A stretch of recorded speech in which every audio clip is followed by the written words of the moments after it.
Masechet Zevaḥim Daf Ayin Bet. The Mishnah that we began yesterday brought a few cases. The first one is if you have Hataot HaMetot or Shor HaNiskal. These are items that are prohibited not only to sacrifice, they are prohibited for anyone to get benefit from. So we're going to call them that they're prohibited lehejot, for even ordinary people to get benefit from. And this halacha taught that if something like that, let's just use the example, Shor HaNiskal, gets mixed up with Zevaḥim, with live animals that were consecrated to be korbanot, and they're perfectly valid kosher animals, well, because even 1 in 10,000 of them is prohibited, all of them have to be left to die, even though all these perfectly good korbanot will be left to die. So that's too bad, because we don't know which one is the Shor HaNiskal, so they all have to be left to die.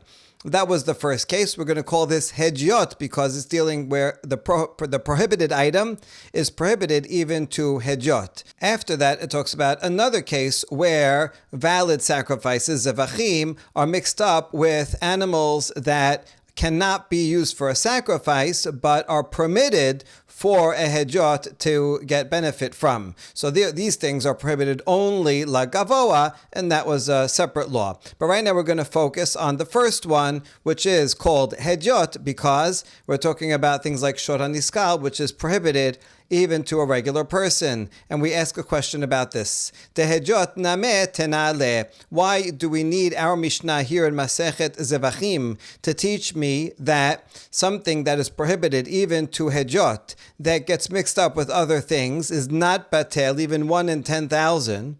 After all, we have another Mishnah in Masechet Avodah Zarah that seemingly teaches us the very same thing. And we don't need 2 Mishnayot to teach me the same thing. And here's what it says in Masechet Avodah Zarah. Ve'elu asurin ve'osrin bekol shehen yen nesech va'avodah zarah. The following things are prohibited in and of themselves, and if they get mixed up with other things like it, they are prohibited even if it's 1 in a lot. It doesn't say 1 in 10,000, but kol shehu means even a tiny bit, no matter how much. And that is yayin nesech, wine that's used for avodah zarah libation, that gets mixed up with kosher wine. Now you can't tell them apart. So even 1 in 10,000, the whole thing is prohibited. And also an object used for avodah zarah becomes prohibited. And both of these are prohibited for hedjot. Not only you can't use it for a korban, certainly you can't, but also even a common person cannot use it. And so we have the law in this Mishnah in Avodah Zarah that things that are prohibited lahana'ah behedjot are not batel, even 1 in 10,000. So since I already know that from Masechet Avodah Zarah, why do we need our Mishnah here? Serichi di mehatam hava amina lehejot, aval la gavoa ema la nafsedinhu lekulhu. I need both of them because if I only had the Mishnah in Masechet Avodah Zarah, I would think that when something that is prohibited to anyone gets mixed up with things that are permitted to everyone. So the word hedjot is used in 2 different, referring to 2 different things. Up here is talking about the who is prohibited by that item, and so that's true. Yayin nesech avodah zarah, and the ones in our Mishnah, Shor HaNiskal, all these things are prohibited behana'ah to all people. That's true. But what does it get mixed in with? In our Mishnah, we were talking about a case where the Shor HaNiskal gets mixed up with zevaḥim. But over here it's talking about where the yayin nesech falls into regular wine, chulin wine, or the avodah zarah item gets mixed up with totally permitted things. So, therefore, if I only had the Mishnah in Masechet Avodah Zarah, I would think that, when there's no bitul, only if the prohibited item gets mixed up with cholin things that are permitted. But if it gets mixed up with korbanot, with sacrificial animals, I would say we should not prohibit all of them because we do not want to lose out on all of these korbanot. It's one thing to tell regular people, sorry, all this wine, no good, you got to throw it out. It's too bad. But regarding korbanot, we're going to have to let die these 10,000 korbanot, perfectly good. We don't want to make the Bet HaMikdash lose out on all these korbanot. I might have thought that. That's why I need our Mishnah to say that although the consequences are very high, that you're going to lose out on, destroy all of these korbanot. Nevertheless, we don't say bitul. They are all prohibited. That's why we need the Mishnah in Masechet Zevaḥim.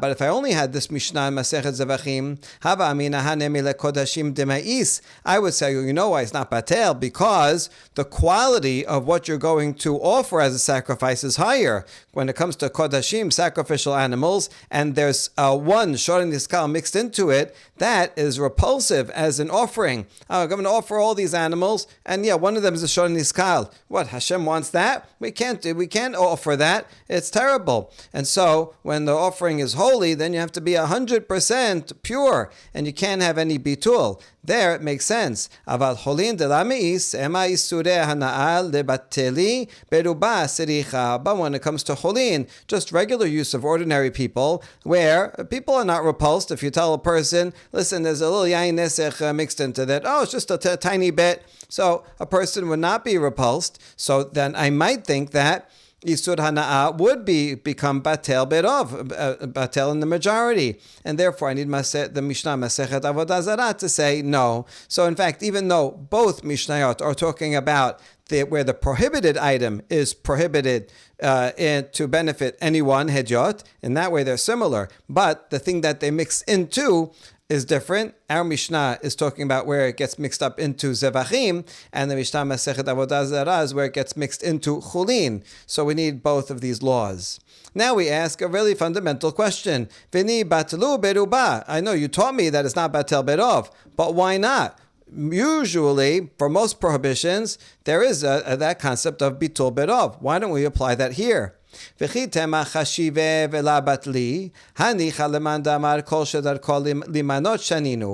so if you'll give the answer that something that is hashuv, that is significant, is not batel, that's a general rule. The batel, nullify, means it's not significant anymore. A tiny drop of milk falls into a big pot of stew. You can't taste it. You can't see it. It's like it's not there. It's nullified because it's just not significant.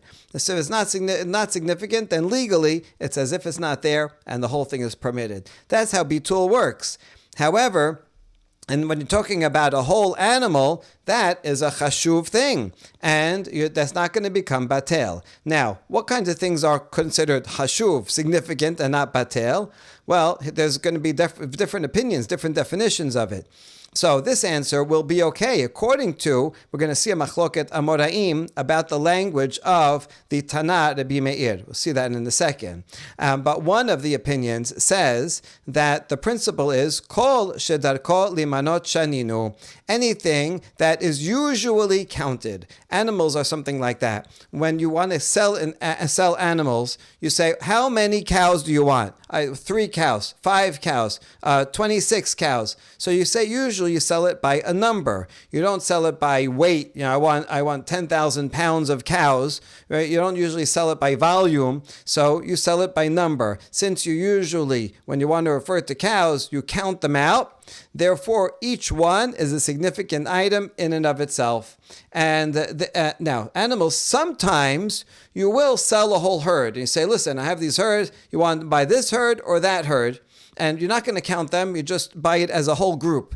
There are some times when you don't count them, but usually you count them. That's what this language means. Kol shedar kol limanot means you usually count them, as opposed to et shedar kol limanot, which we'll see in a minute, means only if you exclusively count them and you never use a whole general, like a whole herd. Okay, if you follow the opinion that says kol shedar kol limanot, that something that is usually counted is considered significant and therefore not batel, that's good. Now we have an author for this Mishnah in Masechet Zevaḥim, our Mishnah. Why is it not batel? Because animals are things that are usually counted, and even if they're not always counted, but just being usually counted is sufficient to say they're chashuv. Each one is significant and therefore not batel. So we have an answer. for that opinion. But there is another version, there's another opinion of Amoraim. We're going to see some machloket between Rabbi Yochanan and Resh Lakish about what Rabbi Meir said in the following Mishnah from Masechet Orla. There's one of the opinions says that Rabbi Meir only says that et shedar kol imanot, something that is exclusively counted by number, is not batel. But if it's only sometimes it is, sometimes is not, then it would be batel. And therefore, in this case, animals, which usually are counted, but sometimes it's by the whole herd, it should be batel. And we have a question, who would be the author of this Mishnah? Okay, before we can answer the question, we have to present the machloket that we're referring to about the language et shedarko or kol shedarko. Ditnan, here's the Mishnah. Mi shayulo chavile tiltan shel kil'eh hakerem. Someone has bundles of fenugreek. Here's fenugreek. This was used as a herb, and because it's a herb, it's a spice, therefore its taste is very strong, even a little bit is significant, and so these would be counted out as bundles, whereas other vegetables and herbs and things, you might say, I want a certain volume of it, or a weight of it. But here, these were considered very important, expensive, and therefore they were counted out as bundles, individual bundles. How many do you want? Now, if it's kileh hakerem, that was grown in a vineyard, which is prohibited to grow things together in the same land with vines. So these are kileh hakerem. Kileh hakerem are prohibited to eat, prohibited even to get benefit from. So now this fenugreek that was prohibited as kileh hakerem got mixed up with permitted fenugreek bundles. What do you get? The first case is you just have the prohibited fenugreek, that's kileh hakerem. Yidalku, you have to burn it because you can't do anything with it. You can't eat it, you can't sell it, so you have to destroy it. And now, if the prohibited fenugreek, because that's kileh hakerem, gets mixed up with others that are permitted, and some versions, even if those get mixed up, meaning even if it's a huge amount of permitted and only a little bit of prohibited, you have to burn the whole batch according to Rabbi Meir. Okay, we're going to see the reasoning for Rabbi Meir in a minute. But now this is just the example that we're using. Chamim disagree, and they say, no, fenugreek, it can be batel. Now, the amount of bitul for kileh hakerem is 1 in 200. If you have one that prohibited that gets mixed up in 200 permitted items and the prohibited is kileh hakerem, different prohibitions have different amounts. Sometimes it's 60, sometimes 1 in 100. For kileh hakerem, it's 1 in 200. So Chachamim say it is batel. So that's the machloket. Rabbi Meir says fenugreek is not batel, even 1 in 10,000, not batel. Chachamim say it is batel, 1 in 200. Now what's the reasoning? Shahaya Rabbi Meir Omer, Kol shedarko limanot mekadesh. Hachamim omrim eno mekadesh ela shisha deberim bilbad. Because Rabbi Meir would say anything that is usually counted. Here we have the phrase kol, which is the one that we said this is good. We have an answer according to this version, but we're going to see in a second there's two different versions of it. So Rabbi Meir says, if it's something that is counted, then it's mekadesh. Mekadesh in a negative way, it becomes prohibited. That's the language in Kilayim. Mekadesh means it becomes prohibited. So anything that is counted is going to make it prohibited and not batel ever. Chachamim, however, say, no, it's only going to be only 6 items become prohibited, 1 in 10,000, because these are especially very important items, but that's it, only these 6 items. Fenugreek is not one of them. Rabbi Akiva Omer Shiba. Rabbi Akiva agrees with Chachamim. They just add one more item that is also important. They'll list the items. Ve'eluhen egoze perech v'rimone badan. Nuts from a place called perech. Some say it means a brittle shell. And pomegranates from Badan. These nuts and pomegranates were very expensive and very important. You don't sell them by a sack, but rather you sell them individually.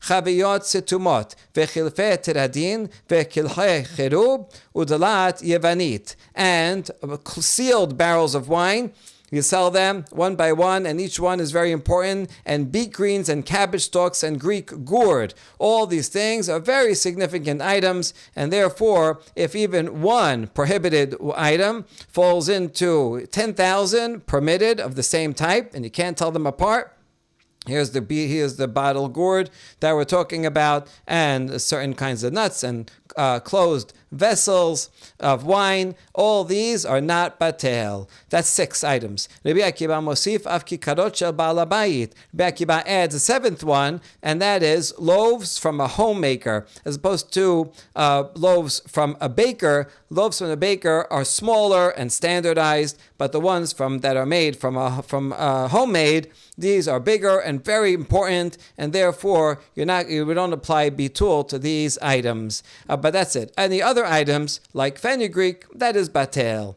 Now, hada'oi le'orla, orla. Hada'oi le'kila kerem, kila kerem. The Mishnah continues and says, what would these things be prohibited because of? If it's something that's a tree, like the pomegranates and the nuts, then it'll be prohibited as orla. Orla is also prohibited behana'ah, and so since it's a significant item, it's not batel. And other things on the list are prohibited because they could be liable to kilei kerem, and that would apply to the bread, because wheat and vegetables, you apply the prohibition of kilei kerem. So different items over here are going to either be orla or kilei kerem. If it's a little bit of prohibited of any of these, that falls into orla according to Chachamim, it's not batel, but other things are batel. So now, our Mishnah that says that it's not batel certainly is not going to be Chachamim or Rabbi Akiva, because our Mishnah is talking about other items besides these animals, and says they're not batel, even 1 in 10,000. So is our Mishnah going to be Meir? Well, it could be, if depending on what Rabbi Meir's language is. V'itmad Allah. We said about this Mishnah that there's a machloket. Rabbi Yochanan amar et shedarko limanot shaninu. Rabbi Shimon ben Lakish omer kol shedarko limanot shaninu. In Rabbi Meir's language, when he explains his opinion that fenugreek is not batel, Rabbi Yochanan says it's not batel because anything that is exclusively counted is not batel. So fenugreek is only counted by number. That's it. And Rabbi Shimon ben Lakish, as Lakish says, no, kol shedarko, things that are generally counted. And fenugreek is generally counted individually, individual bunches of fenugreek, and therefore it's not batel. So now both of these languages will work in that context of fenugreek, but it will make a difference in other cases, like for animals. So our Mishnah here in Masechet Zevaḥim will be fine according to Resh Lakish, who says that we use the language kol shedarko lemanot, which means something that's generally counted individually. And animals generally are counted individually, even though sometimes you do it by the herd, and therefore animals are considered significant and are not going to be batel. One shor niskal, even in 10,000 other sacrificial animals, they all have to be left to die. So we have an answer for Resh Lakish, but according to Rabbi Yochanan, who says it has to be et shedarko limanot. That means according to Rabbi Meir, only if something is exclusively counted, then it's not batel. But animals that usually they're counted, but sometimes you sell it by the herd, it should be batel. So what are we going to do? Amar papa haytana de litra kesiotu de amar kol davar sheyesh bo minyan afilu bidrabanan la batil v'kol sheken b'deoraita. The papa has an answer and says, our Mishnah, you're right. According to Rabbi Yochanan, the author cannot be Rabbi Meir. However, we have a baraita that we're going to see on the next daf that's going to name a different Tana with regard to a litra of dried figs. We'll see what that case is. And that Tana that we're going to see on the next daf thinks that anything that is counted, even if the prohibition is only a derabanan prohibition, because that case is going to be talking about teruma miderabanan, and anything that's counted at all is not batel. And certainly if it's a deoraita prohibition, as it is in our Mishnah, when you have these hata'ot that have to go to die, or the shor haniskal, and that's a doraita prohibition, and it is something that is sometimes counted, then it's not batel. So we'll see the details of that opinion tomorrow, but the point is that according to the Rabbi Yochanan, although he cannot say that our Mishnah is Rabbi Meir, he can find a different Tana that our Mishnah would follow. Baruch Adonai Le'olam, Amen ve'amen.